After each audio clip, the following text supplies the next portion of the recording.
ನಾನು ಡಿ.ಕೆ. ಶಿವಕುಮಾರ್ ಎಂಬ ಹೆಸರಿನಾದ ನಾನು ಕಾನೂನು ಮೂಲಕ ಸ್ಥಾಪಿತವಾದ ಭಾರತದ ಸಂವಿಧಾನ ವಿಷಯದಲ್ಲಿ ನಿಜವಾದ ಶ್ರದ್ಧೆ ಮತ್ತು ನಿಷ್ಠೆಯನ್ನು ಹೊಂದಿರುತ್ತೇನೆಂದು ನಾನು ಭಾರತದ ಸಾರ್ವಭೌಮತ್ವವನ್ನು ಮತ್ತು ಅಖಂಡತೆಯನ್ನು ಎತ್ತಿ ಹಿಡಿಯುತ್ತೇನೆಂದು ಮತ್ತು ಕರ್ನಾಟಕ ರಾಜ್ಯದ ಮುಖ್ಯಮಂತ್ರಿಯಾಗಿ ನನ್ನ ಕರ್ತವ್ಯವನ್ನು ಶ್ರದ್ಧಾಪೂರ್ವಕವಾಗಿ ಮತ್ತು ಅಂತಃಕರಣಪೂರ್ವಕವಾಗಿ ನಿರ್ವಹಿಸುತ್ತೇನೆಂದು ಭಯ ಅಥವಾ ಪಕ್ಷಾತೀತವಲ್ಲದೆ ರಾಗ ದ್ವೇಷವಿಲ್ಲದೆ ಎಲ್ಲ ಬಗೆಯ ಜನರಿಗೆ ಸಂವಿಧಾನಕ್ಕೆ ಮತ್ತು ಕಾನೂನಿಗೆ ಅನುಸಾರವಾಗಿ ನ್ಯಾಯಯುತವಾಗಿ ಮಾಡುತ್ತೇನೆಂದು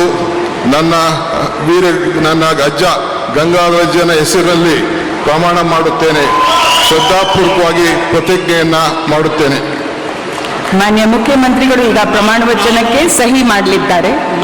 ನಾನು ಡಿ.ಕೆ. ಶಿವಕುಮಾರ್ ಎಂಬ ಹೆಸರಾದ ನಾನು ಕರ್ನಾಟಕ ರಾಜ್ಯದ ಮುಖ್ಯಮಂತ್ರಿಯಾಗಿ ನನ್ನ ಪರ್ಯಾಲೋಚನೆಗೆ ತರಲಾಗುವ ಅಥವಾ ನನಗೆ ತಿಳಿಯದೇ ಬರುವ ಯಾವುದೇ ವಿಷಯವನ್ನು ರಾಜ್ಯದ ಮುಖ್ಯಮಂತ್ರಿಯಾಗಿ ನನ್ನ ಕರ್ತವ್ಯವನ್ನು ಮುಕ್ತ ನಿರ್ವಹಣೆಯ ಅಗತ್ಯವಾಗುವುದೆಂದು ಸಂದರ್ಭದಲ್ಲಿ ಅಲ್ಲದೆ ಅನಾತ್ಯ ಯಾರೇ ವ್ಯಕ್ತಿಗೆ ಅಥವಾ ವ್ಯಕ್ತಿಗಳಿಗೆ ಪ್ರತ್ಯೇಕವಾಗಿ ಅಥವಾ ಪರೋಕ್ಷವಾಗಿ ತಿಳಿಸುವುದಿಲ್ಲ ಅಥವಾ ಬಹಿರಂಗಪಡಿಸುವುದಿಲ್ಲ ಎಂದು ನನ್ನ ಅಜ್ಜನ ವೀರ ಗಂಗಾಧರ ಅಜ್ಜರ ಹೆಸರಿನಲ್ಲಿ ಪ್ರಮಾಣ ಮಾಡುತ್ತೇನೆ. ಶ್ರದ್ಧಾಪೂರ್ವಕವಾಗಿ ಪ್ರತಿಜ್ಞೆಯನ್ನು ಮಾಡುತ್ತೇನೆ.